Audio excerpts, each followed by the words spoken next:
Olá pessoal, boa tarde, bom dia, boa noite.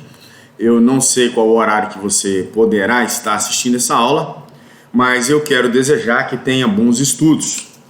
Pessoal, temendo por uma eventual inconsistência do sistema, eu resolvi gravar essa aula para que não ocorra nenhum prejuízo aos senhores caso o sistema esteja oscilando e os senhores possam estar estudando.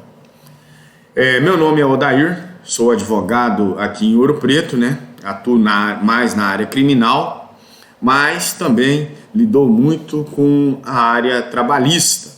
E atendendo ao convite do professor Ronaldo, nesse semestre, para ministrar a aula de Direito do Trabalho. No semestre passado, eu ministrei a aula de Direito Empresarial.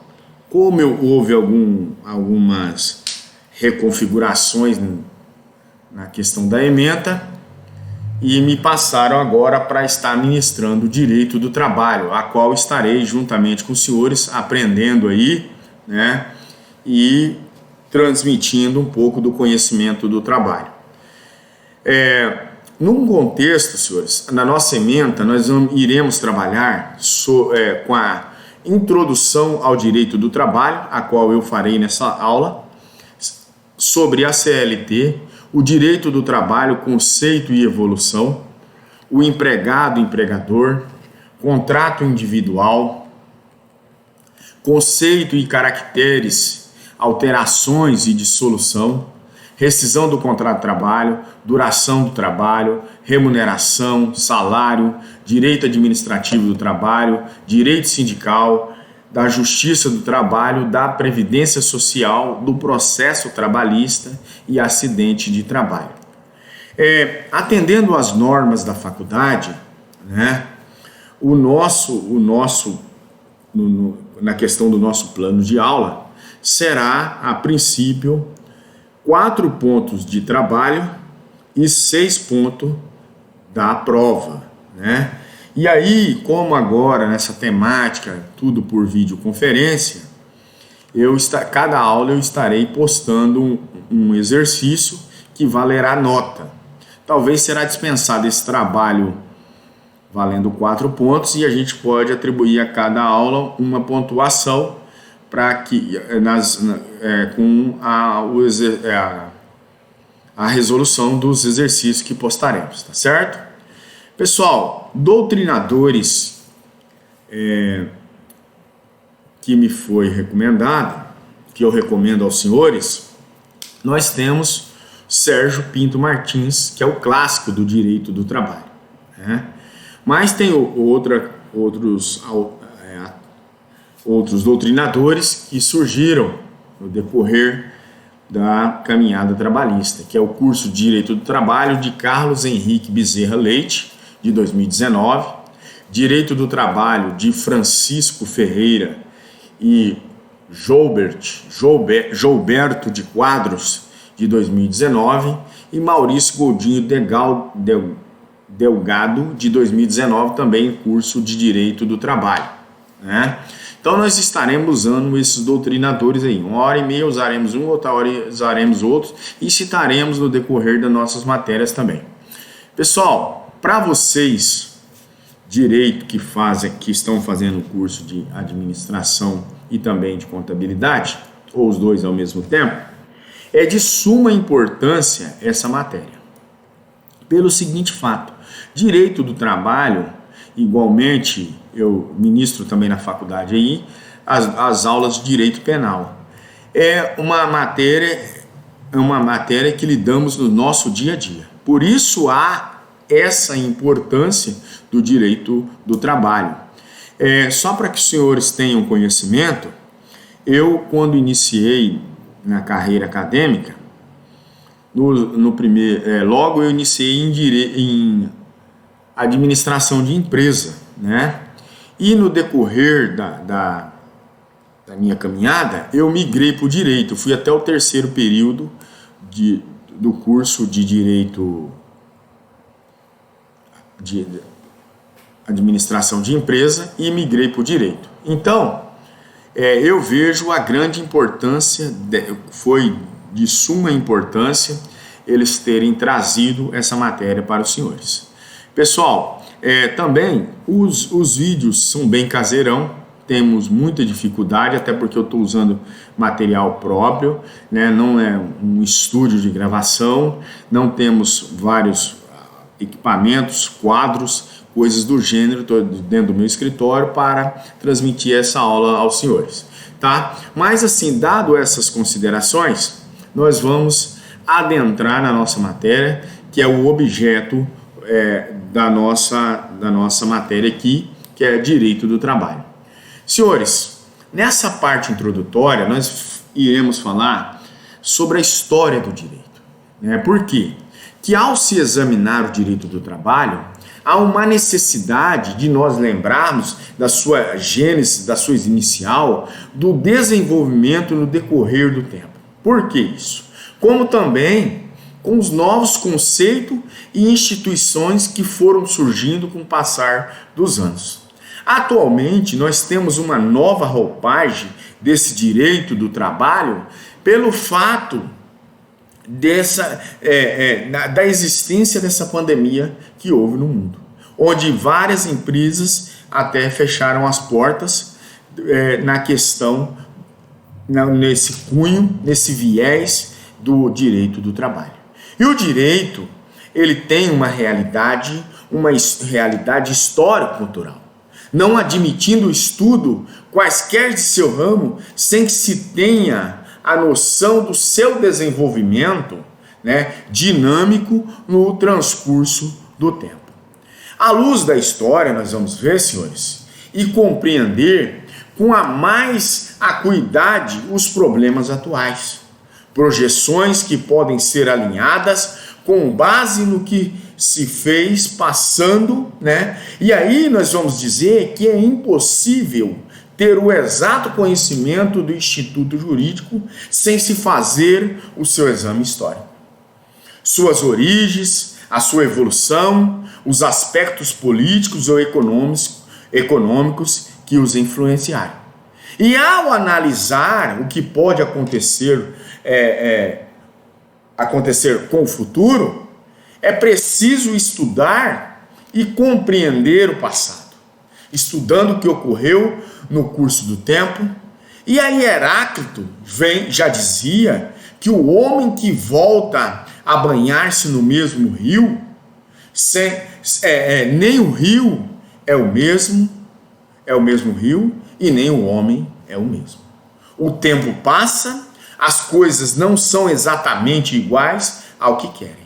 Eu tenho dito que o mundo nunca será o mesmo depois dessa pandemia. Até porque pessoas têm dito por aí que o mundo voltará à normalidade. E eu digo que jamais. O que está se passando, e Heráclito, quando vem com essa frase, ele diz que o homem que volta a banhar-se no mesmo rio, nem o rio é o mesmo e nem o homem é o mesmo homem. Ele diz uma verdade aqui, né? E nós não podemos perder de vista o passado. Não se pode romper aqui com o passado desprezando o nosso presente. E é impossível nós compreender o direito do trabalho, esse ramo do direito do trabalho, que ele é muito dinâmico, pois é intimamente relacionado com as questões econômicas, a qual podemos sentir agora na atualidade com essa pandemia. E aí, dentro desse contexto, dessa evolução histórica, nós temos que trazer uma evolução mundial. Inicialmente, o direito do trabalho foi considerado na Bíblia aqui como castigo. Adão, ele teve de trabalhar para comer em razão de ter comido o fruto proibido. Todos nós sabemos que está lá em Gênesis capítulo 3. E aí vai discorrendo o texto bíblico que o homem acaba sendo amaldiçoado e tendo do comer do seu próprio fruto. Trabalho, ele vem da palavra latim tripalium, que era uma espécie de instrumento de tortura de 3 paus ou uma canga que pesava sobre os animais. Era um instrumento usado pelos agricultores para bater, para rasgar, para esfiapar o trigo, a espiga de milho, né? E o linho. A primeira forma de trabalho aqui, ela foi a escravidão, em que o escravo era considerado apenas uma coisa. Não tendo qualquer direito, muito menos trabalhista, o escravo, portanto, não era considerado sujeito de direito, pois era uma propriedade automaticamente do dominus. E, entretanto, não tinha nenhum direito, apenas o direito de trabalhar. Na Grécia, Platão e Aristóteles entendiam que o trabalho ele tinha sentido pejorativo, até aí. Compreendia apenas a força física, a dignidade do homem, que consistia em participar dos negócios, as cidades, por meio da palavra. E aí, Hesídio, Protágoras e os sofistas mostram o valor social e religioso do trabalho que agradaria aos deuses, criando riquezas e tornando os homens independentes. Em Roma, o trabalho era feito pelos escravos e Alex Áquila, de 284 a.C., considerava o escravo como uma coisa. À época do feudalismo, os senhores feudais davam a proteção militar e política aos servos que não eram aí livres, mas ao contrário, tinham de prestar serviços na terra do senhor feudal. O trabalho, aqui até então, era considerado um castigo, os nobres, a nobreza, não trabalhavam. Somente a patuleia, a patuleia e o povo pobre que trabalhava.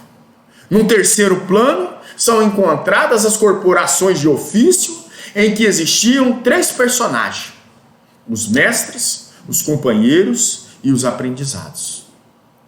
No início das corporações de ofício, só se existiam aí 2 graus, mestres e aprendizados. No século XIV surge aí o grande intermediário dos companheiros. Os mestres, que eram os proprietários das oficinas que já tinham passado pela prova da obra mestra. Os companheiros eram os trabalhadores que percebiam os salários dos mestres. Os aprendizados até então eram os menores que recebiam dos mestres o ensino metódico do ofício ou da profissão. E aí havia nessa fase da história aqui um pouco mais de liberdade ao trabalhador. As corporações de ofícios, elas tinham como característica, primeiro, estabelecer uma estrutura hierárquica. E aí, segundo, era o quê? Regular a capacidade produtiva. E terceiro, regulamentar a técnica de produção. Os aprendizes trabalhavam aí, até então, dos 12 ou 14 anos. Ficavam os aprendizes sobre a responsabilidade do mestre, que inclusive poderia impor-lhe castigos corporais, e os pais dos aprendizes pagavam uma taxa aí, muitas das vezes elevadas, para o mestre ensinar os seus filhos. A jornada de trabalho, senhores, nessa época era muito longa, chegando aí até 18 horas no verão, porém, na maioria das vezes, terminava com o pôr do sol por questão de qualidade de trabalho. E estamos falando numa época onde a energia elétrica ainda não existia. E não por proteção aos aprendizados. E os companheiros, a partir do momento em que foi inventado o lampião, para os senhores verem, do lampião a gás, em 1792, por William Murdoch, o trabalho aí, ele passou a ser prestado em média entre 12 e 14 horas por dia. Várias indústrias aí começaram a trabalhar no período noturno, para piorar mais as consequências. Um edito de 1776, inspirado nas ideias de Turgot, pôs fim às corporações de ofício e à exposição de motivos. Instituições arbitrárias que não permitem o quê? Ao indigente viver do seu trabalho. As corporações de ofícios, voltando a elas, foram suprimidas com a Revolução Francesa em 1789, pois foram consideradas até então incompatíveis com o ideal de liberdade do homem. Dizia-se nessa época, senhores, que a liberdade individual repele a existência de corpos intermediários entre o indivíduo e o Estado. Em 1791, logo após a Revolução Francesa, houve na França o início da liberdade contratual. O decreto de Allard, de 17 de março de 1791, determinou que a partir de 1º de abril do referido ano, seria livre qualquer pessoa a realização de qualquer negócio ou do exercício de qualquer profissão, arte ou ofício que lhe aprovesse, sendo, contudo, ela obrigada a munir-se previamente de uma patente, a pagar as taxas exigíveis e a sujeitar-se aos regulamentos de polícia aplicáveis do artigo 7º. A Revolução Francesa de 1789 e a sua Constituição reconheceram o primeiro dos direitos econômicos e sociais, o direito do trabalho. Foi imposta ao Estado, nesta época, a obrigação de dar meios ao desempregado de ganhar a sua subsistência. Afirma-se que o direito do trabalho e o contrato do trabalho aí passaram a desenvolver-se com o surgimento da Revolução Industrial. Constata-se nessa época aqui que a principal causa econômica do surgimento da Revolução Industrial foi o aparecimento da máquina a vapor como fonte energética. E aí se inicia, senhores, assim, a substituição do trabalho manual pelo trabalho com uso de máquinas. Até então, havia necessidade de que as pessoas viessem também a operar máquinas, não só a vapor, mas também as máquinas têxteis, o que fez surgir o trabalho assalariado. Nasce uma causa jurídica, pois os trabalhadores até então começaram a reunir-se, a associar-se para reivindicar melhores condições de trabalho e de salários, diminuição das jornadas excessivas, contra essa exploração de menores e mulheres. O surgimento da máquina a vapor, houve a instalação das indústrias onde existisse carvão, como ocorreu na Inglaterra. O trabalhador aí prestava serviços em condições insalubres, sujeito a incêndios, explosões, intoxicação por gases, inundações, desmoronamento, prestando serviços aí por baixos salários e sujeito a várias horas de trabalho. Além de 8 horas, que já ocorriam muitos acidentes do trabalho, além de várias doenças decorrentes de gases, da poeira, do trabalho em local encharcado, principalmente tuberculose, asma e a pneumonia. Eram efeitos contratados, eram esses os efeitos, eram contratados verbalmente, de formas vitalícias, ou então enquanto o trabalhador pudesse prestar o serviço, implicando aí uma verdadeira servidão. As mulheres, levavam os filhos aí às fábricas, enquanto elas ficavam trabalhando, eram mantidos quietos com o uso de narcóticos, como o laudano, eram usadas chupetas sujas feitas de trapos, atadas a um pedaço de pano aí, embebido em leite e água. E podiam ser vistas entre os 2 ou 3 anos de idade aí, correndo pelos corredores das fábricas com esses trapos na boca. E aí começava-se, até então, a necessidade de intervenção estatal nas relações de trabalho.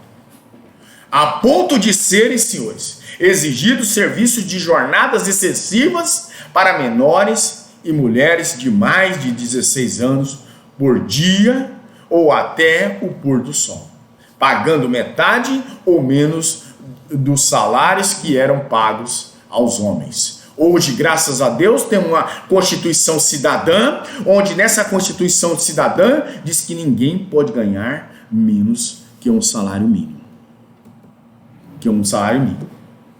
Então, verifica-se que o patrão era o proprietário dessa máquina, né? E o poder de direção em relação ao trabalhador também era dele. Isso já mostrava-se a desigualdade que se estava submetido o trabalhador. Por isso e por outros motivos que estamos aqui elencando, não se podia nada. Havia aí, portanto, senhores, necessidade de uma maior proteção do trabalho. Conquistas hoje, que mais à frente falaremos, estão sendo totalmente mitigadas ou até de um retrocesso histórico sendo tirada.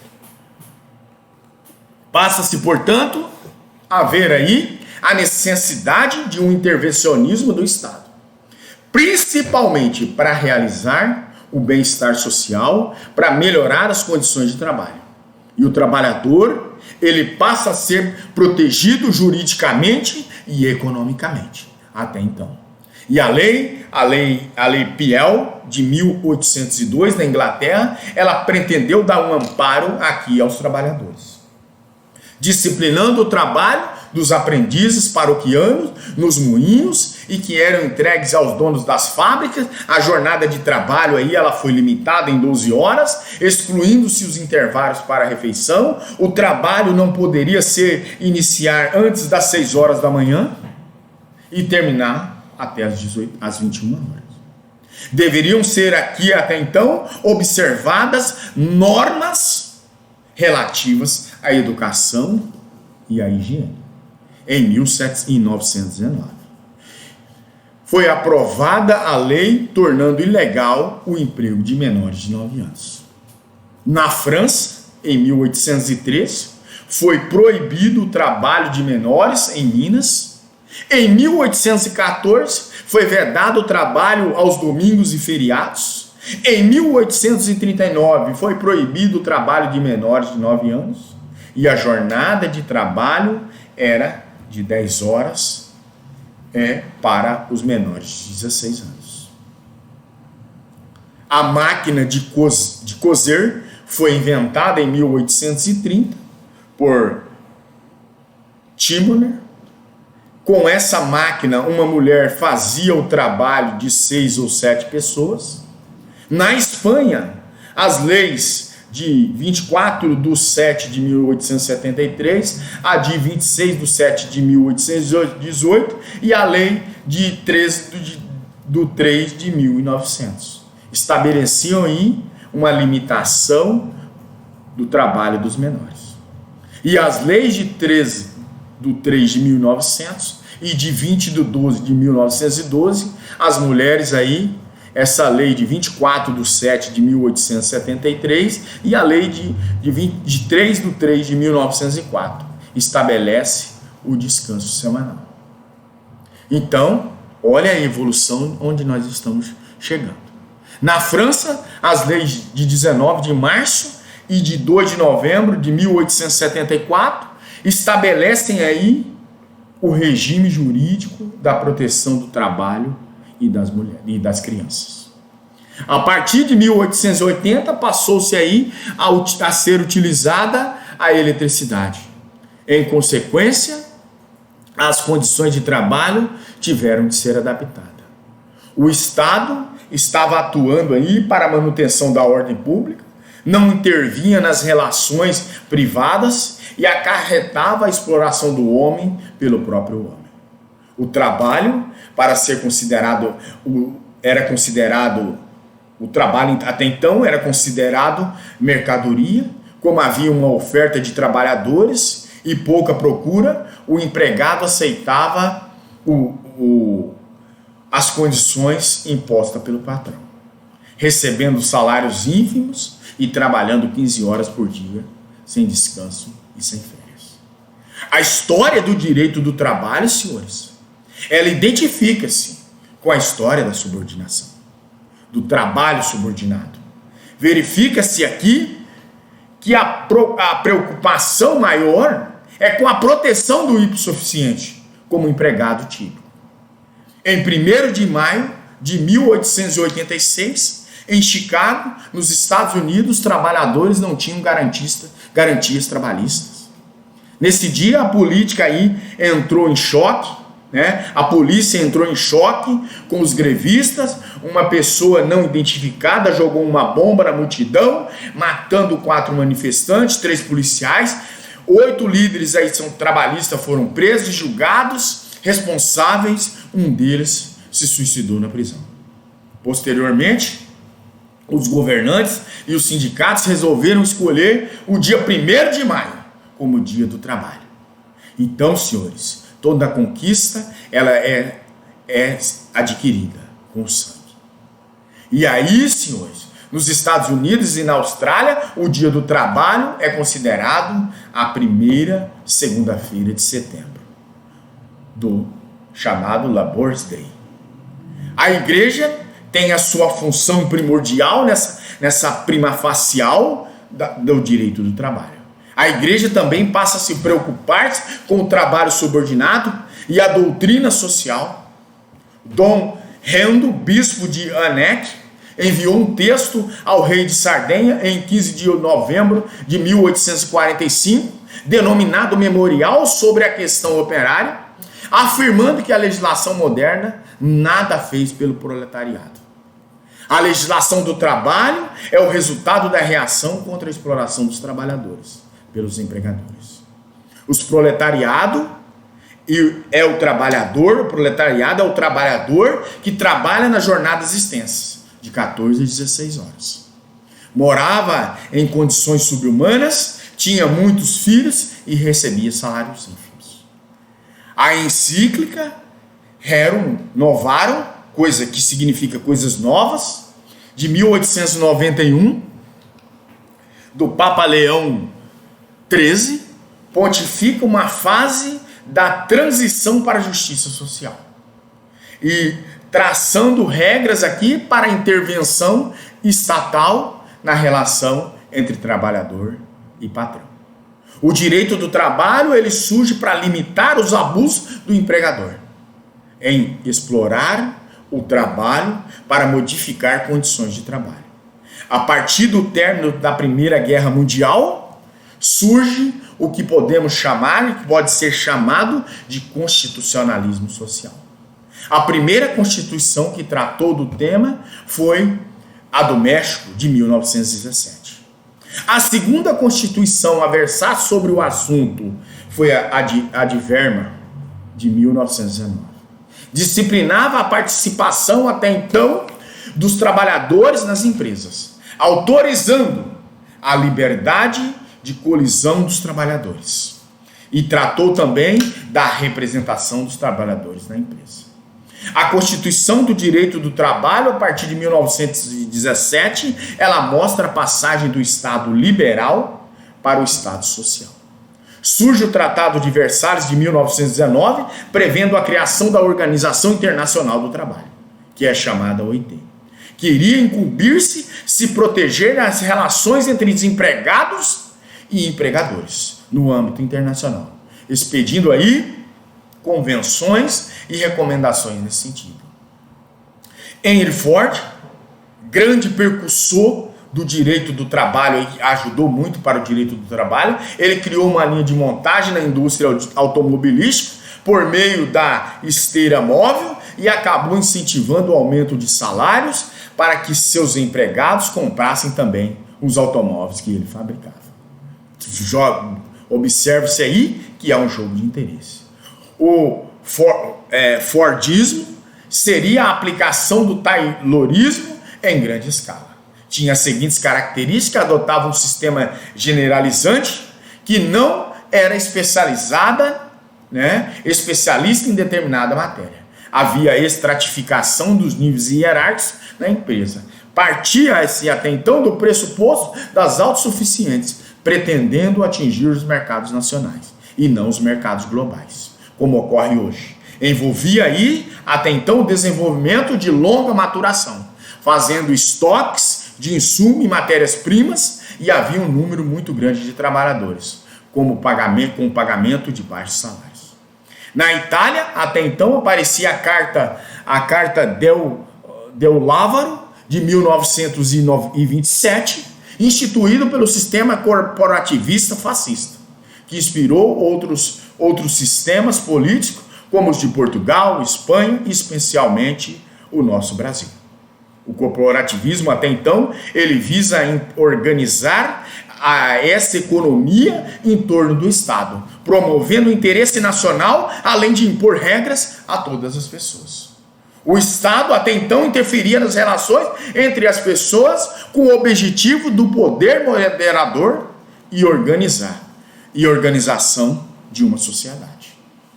A Declaração Universal dos Direitos Humanos do Homem,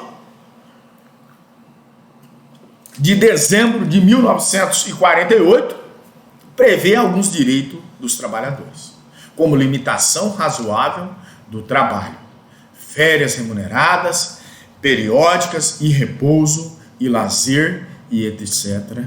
e tal. Hoje que está na nossa própria Constituição Federal.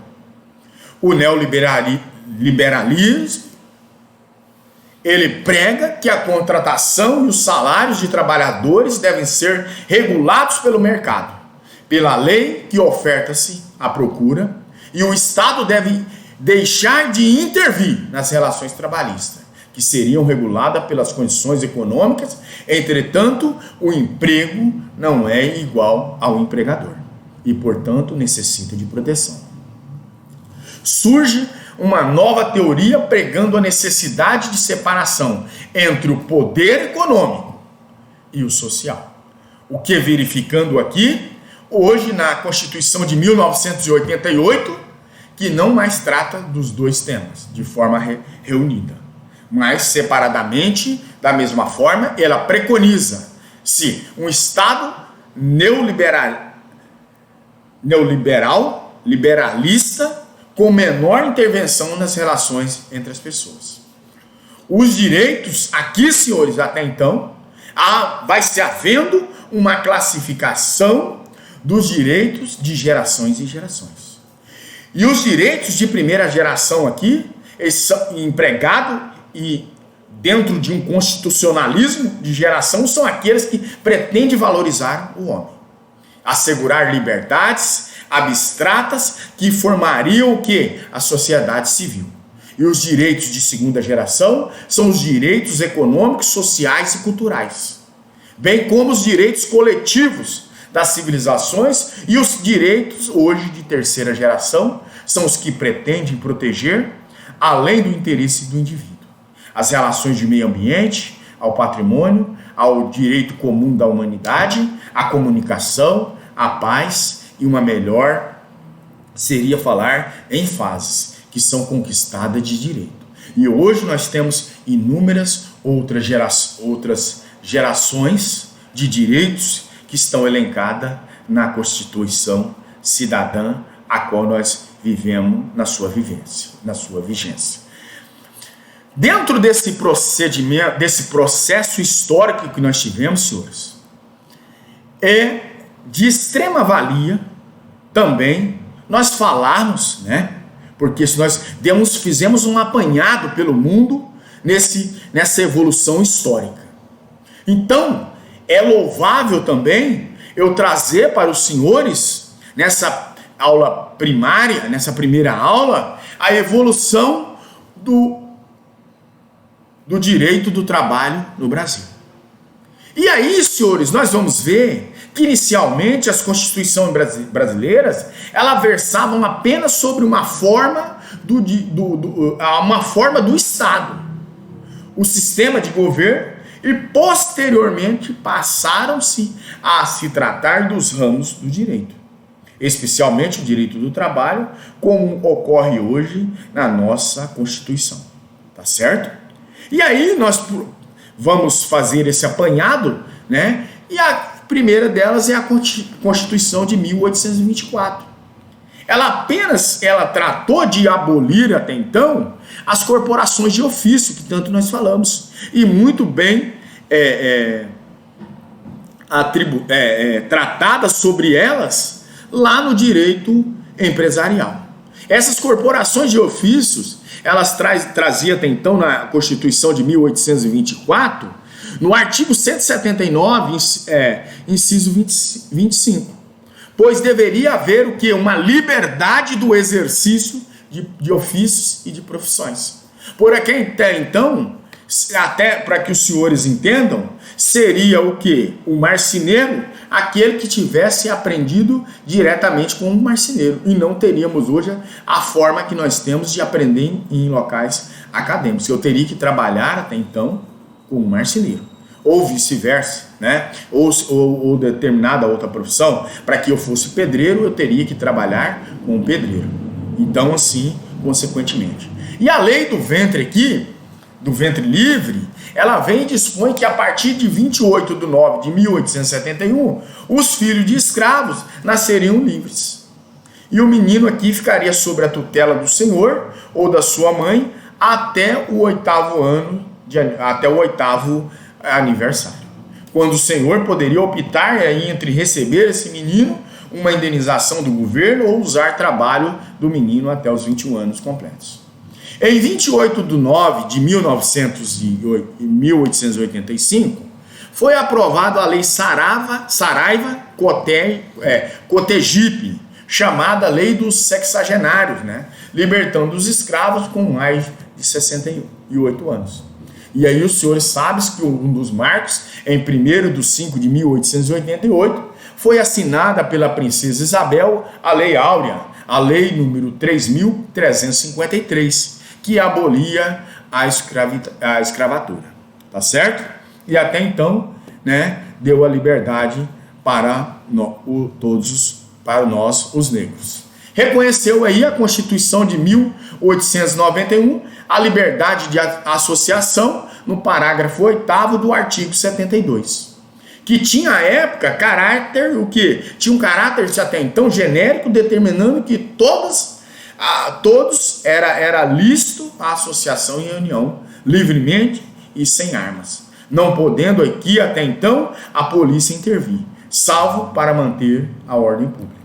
Permitia aqui a associação, parágrafo 8º do artigo 72, era livre o exercício de qualquer profissão, moral, intelectual, industrial, no parágrafo 24. As transformações que vinham ocorrendo na Europa em decorrência da Primeira Guerra Mundial e o aparecimento da OIT, também em 1919, incentivaram o quê? A criação de normas trabalhistas em nosso país.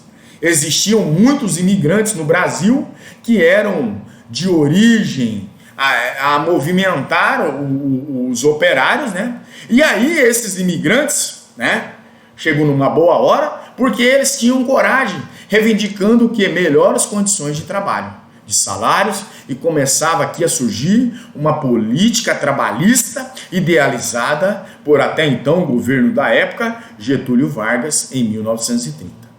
Havia-se aí também, senhores, as legislações ordinárias que tratavam de trabalho de menores, em 1891.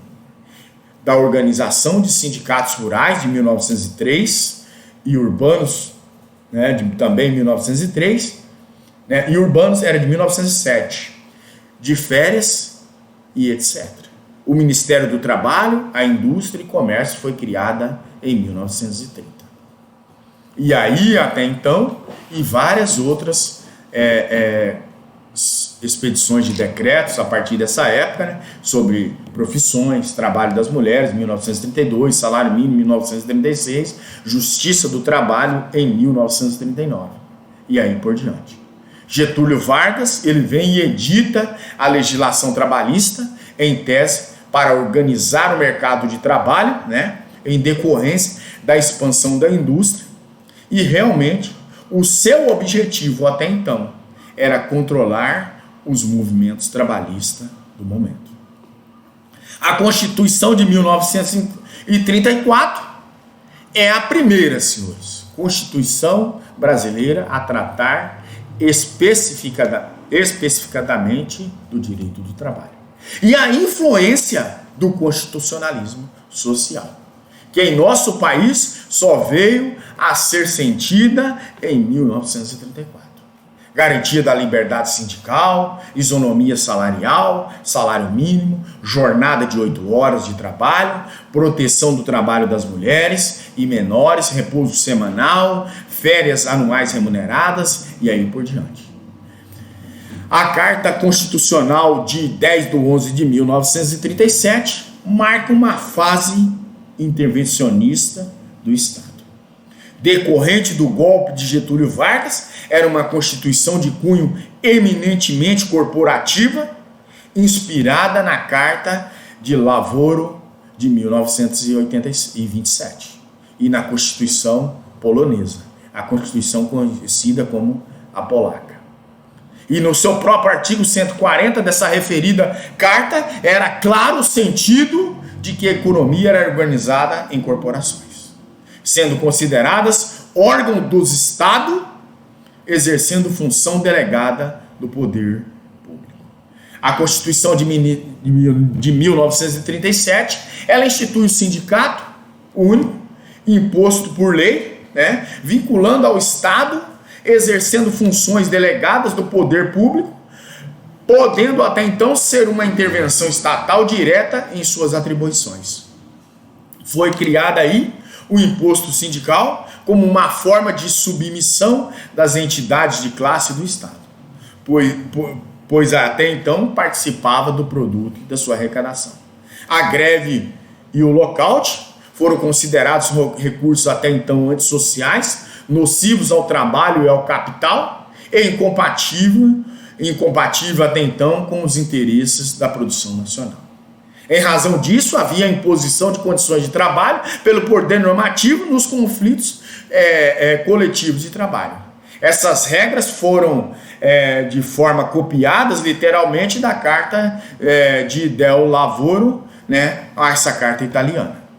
A CLT, ela vem e harmoniza essas 3 fases do governo Vargas, e a primeira fase dos decretos legislativos, de 1930 até 1934, e a segunda fase foi aproveitar o material legislativo do Congresso Nacional de 1934 a 1937. E a terceira fase era a fase dos decretos-leis de 1937 até 1941. Os senhores verificaram que houve uma harmonização de quase 11 anos, ou mais de 11 anos, tá certo? As fontes da CLT aqui foram o quê? Os pareceres dos consultores do Ministério do Trabalho, as convenções da OIT, que eram criadas com os pareceres, e nem todas as convenções da OIT tinham aí sido ratificadas em 1943 no âmbito do direito coletivo do trabalho. E a fonte de corporativa, a italiana. A Constituição de 1946, ela é considerada uma norma democrática porque ela vem rompendo o quê? Com o corporativismo da Constituição anterior. Pois essa Constituição, até então, ela foi votada pelo Congresso Nacional. A Constituição de 1967, mas antes disso, senhor, cumpre frisar que essa legislação ordinária de 1946 começa a instituir novos direitos. E aí surge a Lei 6.605/49, versando o quê? O repouso semanal remunerado, que é a Lei 3.207/57.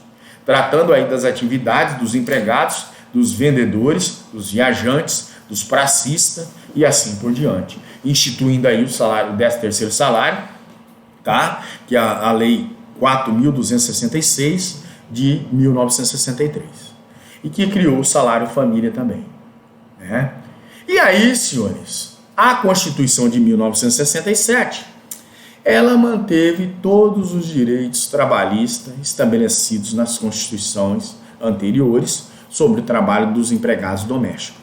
E a Lei 5.889/73, que versava sobre o trabalhador rural, e a Lei 6.019 de 74, tratando do trabalhador temporário, né? E o Decreto-Lei 1533 de 77, dando aí uma nova direção ao capítulo sobre as férias da CLT, etc. e tal. Em 5/10/1988, o senhor já sabe que eu vou falar, né?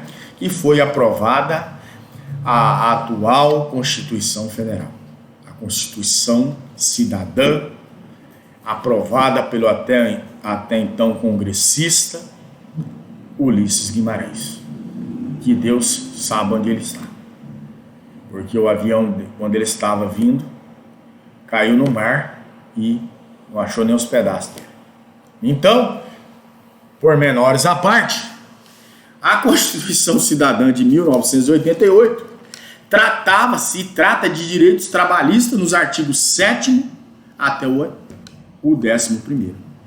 Nessa norma, nessa Carta Magna, os direitos trabalhistas foram incluídos no capítulo 2 dos direitos sociais, do título 2, dos direitos e garantias fundamentais, ao passo que nas constituições anteriores, os direitos trabalhistas sempre eram inseridos no âmbito da ordem econômica e social. Para alguns autores, o artigo 7º da Lei Maior vem a ser uma verdadeira CLT, né? Tanto os direitos trabalhistas neles ali albergados. O artigo 7º, trata-se o artigo 7º aí da Constituição de Direitos Individuais e Tutelares do Trabalho. O artigo 8º versa sobre o sindicato e as suas reações aí. E o artigo 9º, ele especifica sobre as regras sobre a greve. O artigo 10 determina a disposição, né, sobre participação dos trabalhadores em colegiados e menciona no artigo 11 que nas empresas com mais de 200 empregados é assegurada a eleição de um representante dos trabalhadores para o entendimento como empregador. Senhores, esse aí foi um breve apanhado histórico, tanto da legislação, tanto do direito do trabalho mundo, nós vimos antes, e agora no trabalho. E aí, senhores, né, cabe a nós, operadores do direito, né, operadores do direito do trabalho, sabemos que a reforma trabalhista, na CLT, chamada Reforma Trabalhista, ela foi iniciada em 22/11/2016. Era um projeto-lei, senhores, que tinha sido encaminhado pelo presidente da República atual, à época, Michel Temer, à Câmara dos Deputados, recebendo o número desse projeto de lei aí, 6.787 de 2016, o qual, senhores, alterava apenas as redações ou inseria algumas disposições coercentes, né? Aí, os artigos da CLT 47, 47A, 58A, o 523A, o 611A e o 634 e o 775. Ou seja, o referido PL aí tratava tão somente de 7 artigos que alteravam a CLT. Com ênfase, né, para a introdução do artigo 611A, que tinha de instituir a supremacia das normas oriundas da negociação coletiva sobre as leis editadas ali até então pelo Estado. O presidente da época, Michel Temer, um homem que tem o dom da oratória, discursou no dia 22/12/2016, né, alegando que estava encaminhando um projeto de lei oriundo de ampla discussão do Ministério do Trabalho, com representantes até então dos empregadores e trabalhadores. Estranhamente, né, porém aí o referido PL foi substancialmente e antidemocraticamente ampliado pelo substitutivo aí, apresentado pelo relator, deputado Rogério Marinho, do PSDB, né? O que nós sabemos que na surdina houve uma negociação que acrescentou e modificou 97 artigos aí da CLT. 3 artigos da Lei 6.019/74, um artigo da Lei 8.036/90 e um artigo da Lei 8.213/91 e um artigo da Lei da MP 2.226/01. Essa proposta legislativa de reforma trabalhista não se limitou apenas a alterar o texto da CLT.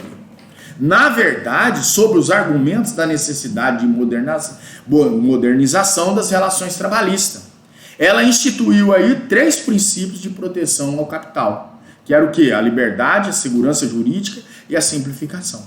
Invertendo-se aí até então os valores aos princípios e às regras de proteção ao trabalhador, consagrado em diversas normas constitucionais e internacionais, né, que nós temos visto.